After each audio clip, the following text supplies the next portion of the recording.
In the heart of the rugged wilderness, where earth touches sky, lies the ultimate challenge for any hunter, the elusive chukar. Equipped with just the essentials, we trek through steep cliffs, rocky outcrops, and undulating hills that paint a picture of an unforgiving land. Pursuing chukar demands not just skill, but an iron will. As if chukar hunting wasn't difficult enough already, today we have an even greater challenge. Today we are attempting to find chukar in an area we have never hunted before. The importance of finding new spots to hunt cannot be overstated. Too often, hunters will find an area with game and hunt it to exhaustion. This overhunting not only jeopardizes the sport for our generation, but also for the generations to come. Part of being an ethical sportsman is taking an active part in conservation. Everyone has their favorite spots they like to hunt, and we are no exception, but we know that if we visit a spot too often, it will ruin what makes that spot so special. With this in mind, we are in search of a new spot that can hopefully become one of our new favorites. When looking for a new spot, we generally prioritize the following characteristic. There needs to be a steady source of water close by. As it gets later in the season and snow begins to fall, the water source will become less important. However, for an area to hold birds year-round, there needs to be a steady water source to sustain them through the dry summer months. The area also needs to be hard to access. There are more chukar hunters now than there have ever been, and getting away from hunting pressure can be the difference between seeing a few flighty birds versus multiple coveys that hold much tighter. More often than not, putting in the extra effort will pay dividends. Lastly, the area needs to be rugged and steep. The more difficult the hike, the better. Chukar are well adapted to steep and rocky terrain, and to be successful, you need to hunt them where they live.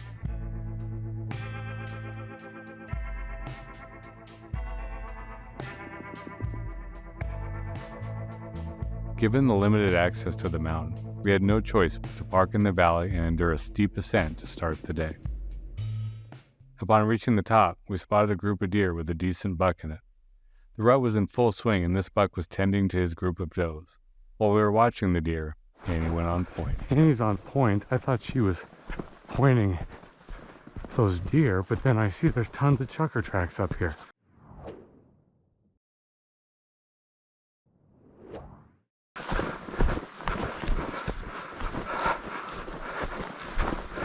I still don't know if she's pointing deer or chukar.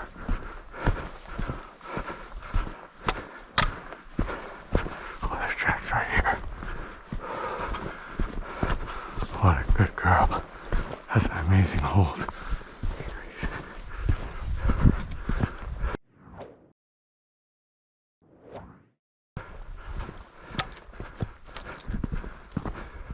Right there.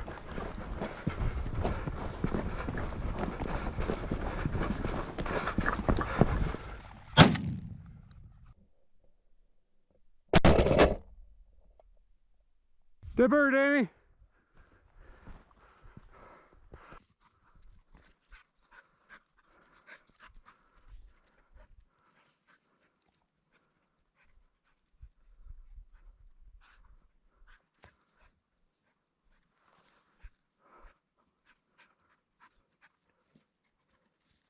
Good girl. Bring it here. Good girl, Annie. Yes. What a good girl. The side of the fence. Oh, why do you hate me?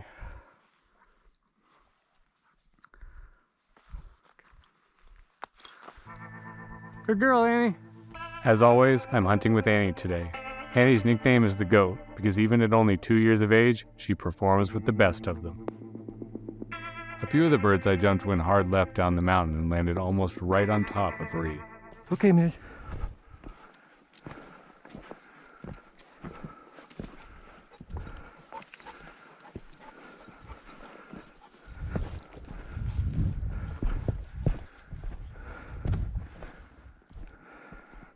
Hold. Good girl. Good girl, Midge.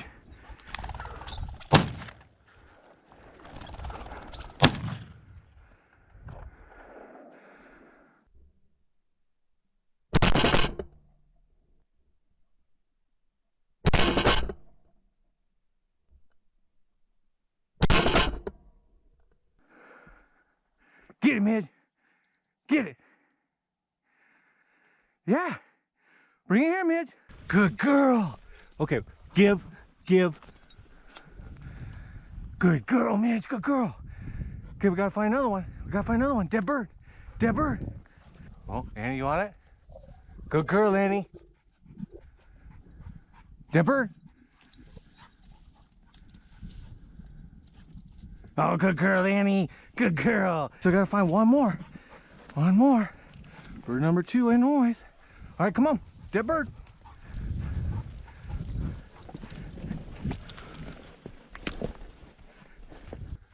Oh, Midge is on it. I see it. Good girl, Midge. Bring it here. Today is Midge's first chukar hunt. We have put in a lot of training leading up to this moment, but Midge is still very young at only 7 months. Some of the best learning is done while hunting, and today I'll be looking for bright spots in her performance, knowing she is likely to make some mistakes as well. There was hella tracks. I'm just like, this is happening.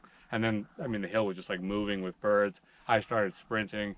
They outran me a little bit, but one bird decided to go off to the right, and I got him, and then I tried to get another one, but they were just too far. But I definitely know where that group went.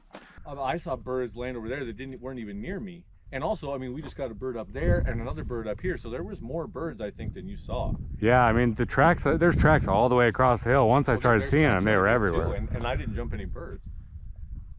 Except for the ones you scared. Right. So maybe we'll go down here where you saw your birds, because mine dove off the edge, so I know the general direction, but I didn't see them land or anything. Yeah, definitely walk to the end of this. The other thing, too, is I was watching those deer, and then as I'm walking up, I don't know if I jumped it or if you shot and it scared it, but there was a little 3-point that jogged down the hill right here and jogged all the way across and went over there. I got some video of him.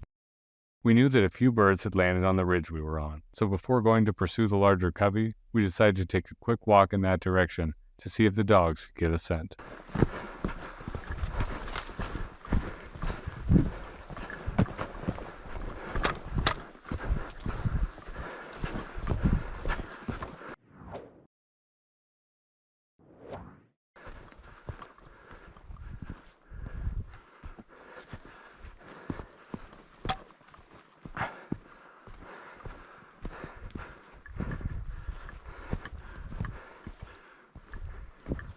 Okay. Oh, right there. Boy, we're just out in the open. Good girl, Ann. Got some good wind now.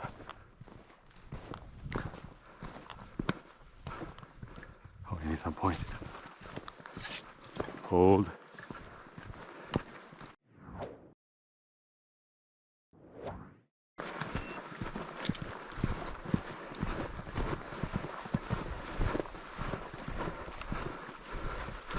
Across this boulder field.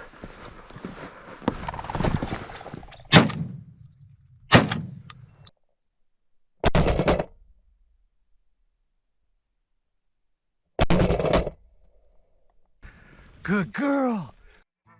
Let's take a quick look at what we are shooting today. As usual, Reed is shooting the Franke Affinity 3 with a modified choke.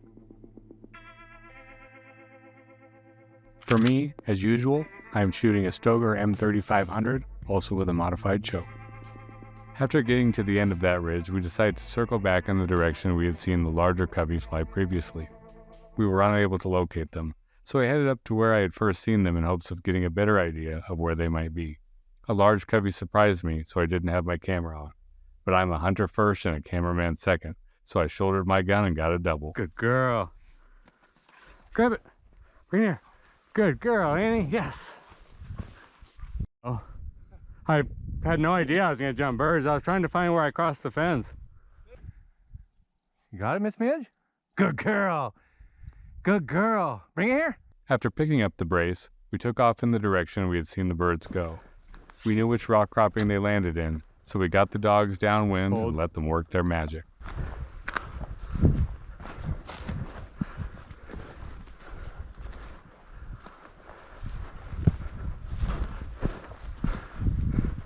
Hopefully they're right here by the fence. Dang it. It's a good place to cross.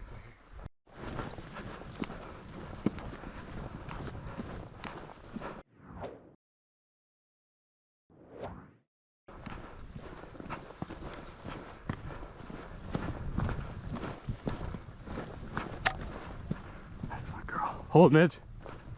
Okay.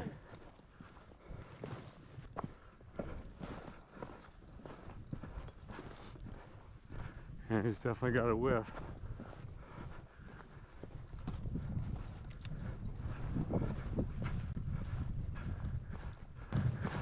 Where'd she go? Oh.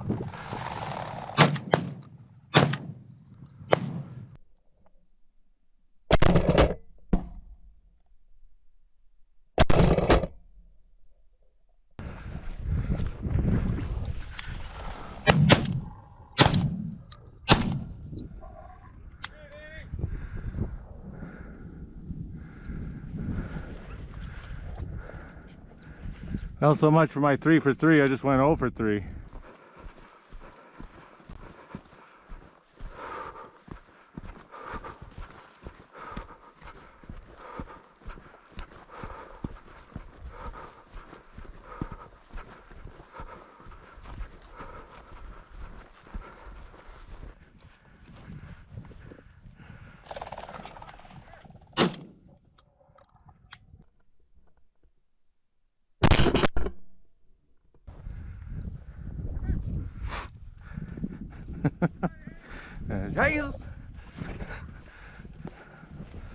Good girl, Midge.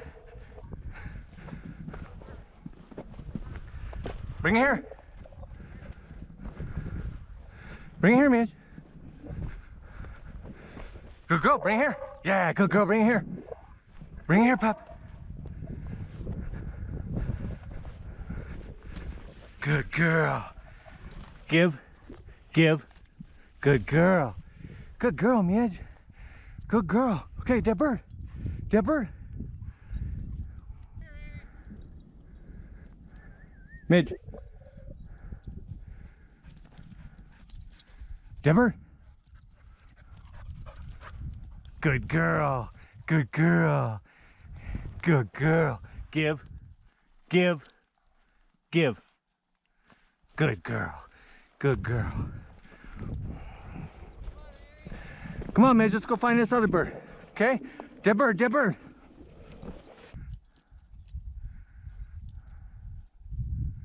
Midge seems like she's on it right here.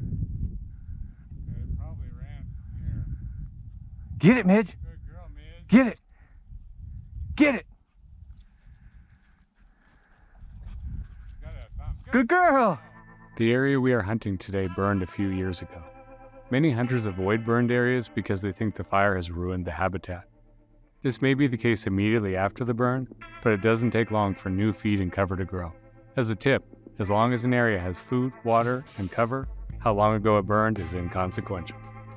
With my limit of 6 birds in the bag, the focus was on Reed. He still needed 2 more birds for his limit, so he took off after the rest of the group from the previous flush. We got to the end of the ridge without seeing any birds, so we decided to head back up the ridge the opposite way. Shortly after that, Reed was surprised by a single.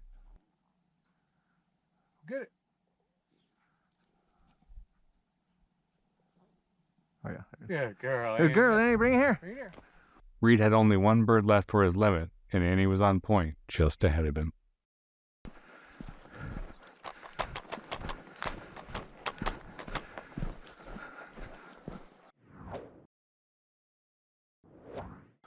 Hold.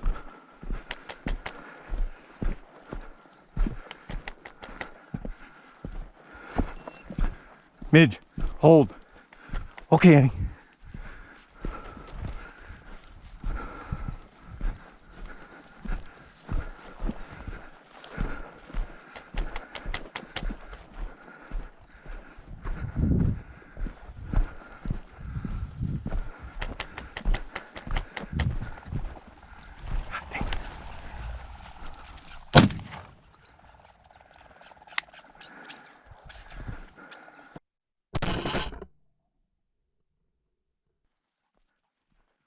Overall, I was very pleased with Midge's performance today. She had some good points and good retrieves, but still needs work in both of these areas, which is to be expected given her current age and level of training. I'm so excited that Midge is part of the Reels and Ridges team, and it is so nice to be hunting with a dog of my own again.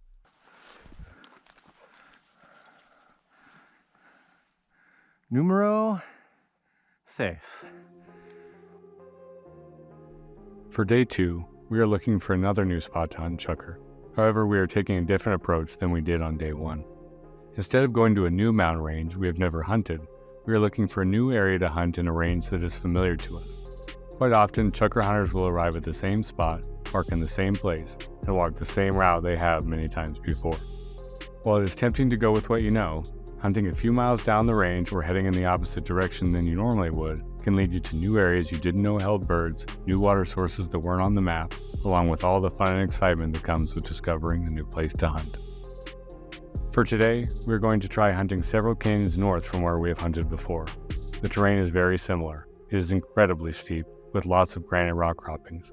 There seems to be a fair amount of water in the range, so although we don't see any springs on Onyx, we are willing to roll the dice that there is a place for the birds to water close by.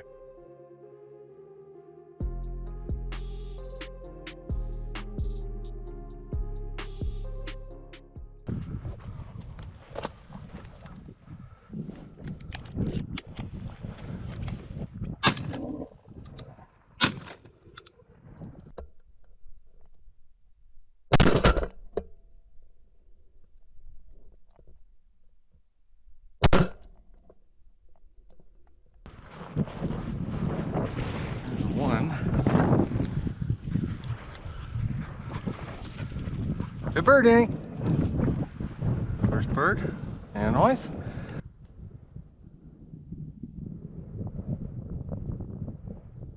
Right there, Danny.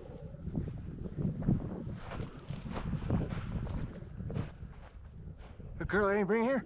Bring it here, Danny. Oh, this place is sort of a love-hate relationship. I love it because it's close to our house and it has a pretty good number of birds given how close it is. But the real problem with this place is it is the steepest place I have ever hunted. And the birds are at the top, as they always are. Up and up and up we go. All the way to the top, and that is a tall order. But if that's where I gotta go to get birds, that's where I'm going.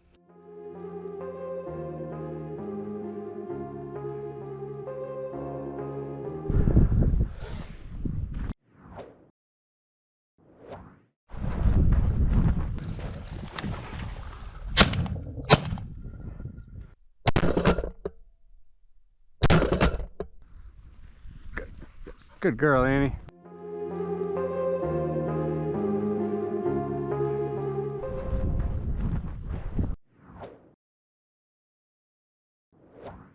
That looks like a legit point there.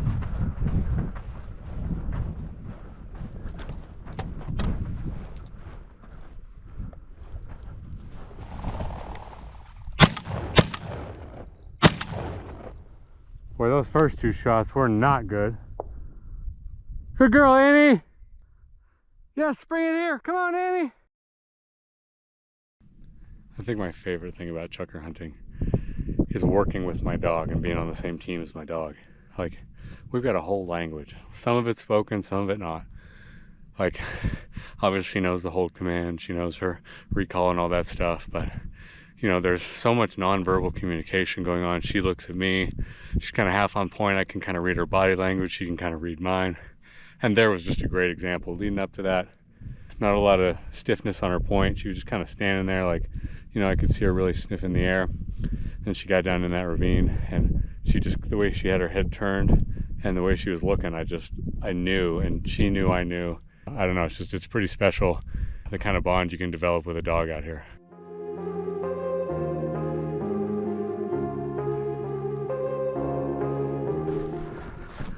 What a great point.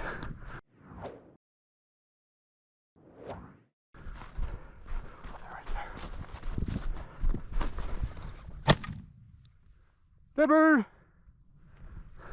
Good girl, Annie.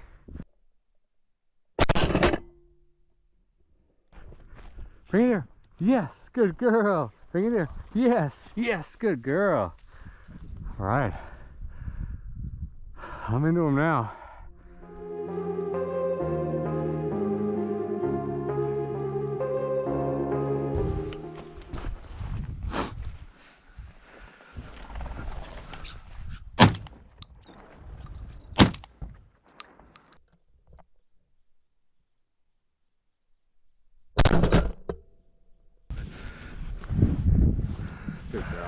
crushing it today. Finding 2 new spots with a good amount of birds was pretty lucky. It doesn't always happen that way. However, because we took a risk, we now have 2 new places to choose from in our arsenal of spots. There are plenty of times when a new spot doesn't pan out, but exploring new country is half the fun of hunting.